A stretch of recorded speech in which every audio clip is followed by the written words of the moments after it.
पुरुषोत्तम मास की अगली कथा है एकादशी अध्याय। आज है एकादशी, तो चलिए हम आपको एकादशी की कथा भी आज ही सुनाते हैं।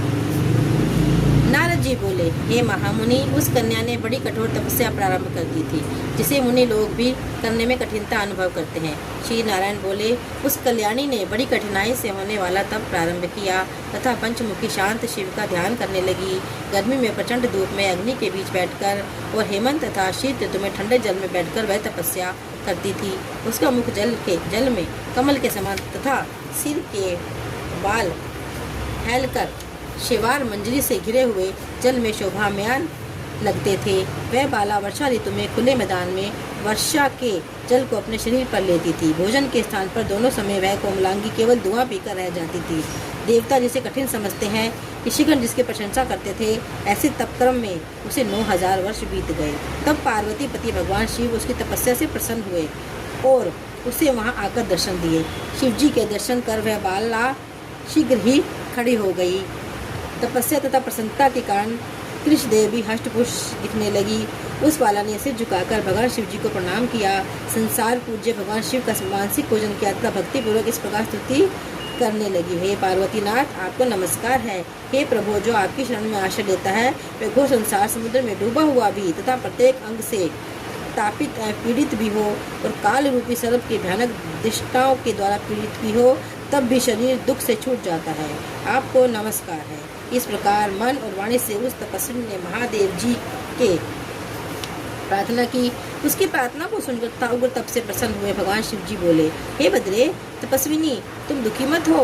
जो भी तुम्हारी मनोकामना है वह हमसे मांग लो, मैं तुमसे प्रसन्न हूँ। हे राजन, इसको सुनकर वह कुमारी आनंद में डूब गई और सदाशिव से बोली, हे दीनानाथ, आप अगर प्रसन्न हैं तो मुझे पति दें, मुझे पति मिले, मुझे पति दीजिए, मुझे पति की कामना है, पति दीजिए।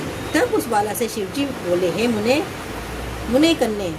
मुनि कन्ये, तुमने मेरे सामने अपने मुख से 5 बार पति शब्द कहा है, इसलिए तेरे 5 पति होंगे और वे शूरवीर, धर्मों के ज्ञाता, साधु और सन्यासियों के समान रहने वाले, सत्यवादी, पराक्रमी, यज्ञकर्ता, गुणों के कारण प्रसिद्ध, इंद्रियों को वश में रखने वाले राजा होंगे। श्री कृष्ण बोले, श्री शिव जी का यह अप्रिय वचन सुनकर वह बाला झुककर कातर स्वर में बोली, हे सदाशिव, गिरजाकांत, संसार में इस प्रकार मेरा उपहास न कराइए, क्योंकि प्रत्येक स्त्री का एक ही पति होता है। 5 पतियों वाली एक स्त्री कहीं ना तो देखी है और ना ही सुनी है। ये कृपा निधान आपके सामने इस प्रकार कहना योग्य तो नहीं है, इसे क्षमा चाहती हूँ। हे प्रभु, मैं आपकी शरण में हूँ। इसे सुनकर भगवान शंकर कहने लगे, हे वीरू, तुम डरो नहीं। आगे के जन्म में तपस्या के बल से तू गर्भ द्वारा उत्पन्न नहीं होगी। उसी जन्म में तुझे 5 पति प्राप्त होंगे। उन पतियों के साथ अनेक सुख भोग कर तू परम पद को प्राप्त होगी। शिव जी ने आगे कहा, हे पुत्री, पुरुषोत्तम मास भगवान का प्यारा महीना है, उन्होंने उसका नियम पालन नहीं किया। श्री कृष्ण भगवान ने अपना ऐश्वर्य प्रदान करके इसे बनाया है। ब्रह्मादि देवता, नारद तथा मैं जिसकी आज्ञा पालन करते हैं, उनकी आज्ञा भला कौन टाल सकता है। हे मूढ़े, तुमने संसार पूज्य इस मास व्रत का पालन नहीं किया। हे ब्राह्मण पुत्री, इसी कारण तेरे 5 पति होंगे। इस प्रकार कहते हुए भगवान शिव तो अंतर ध्यान हो गए और वह बाला झुंड से बिछुड़ हिरनी के समान चकित खड़ी की खड़ी रह गई। बोलो श्री कृष्ण भगवान की जय, पुरुषोत्तम मास की जय। हर हर महादेव, जय जय श्री राधे। आज की कथा को हम यहीं विश्राम देते हैं। कल का अगला अध्याय हम आपको अगली कथा में सुनाएंगे।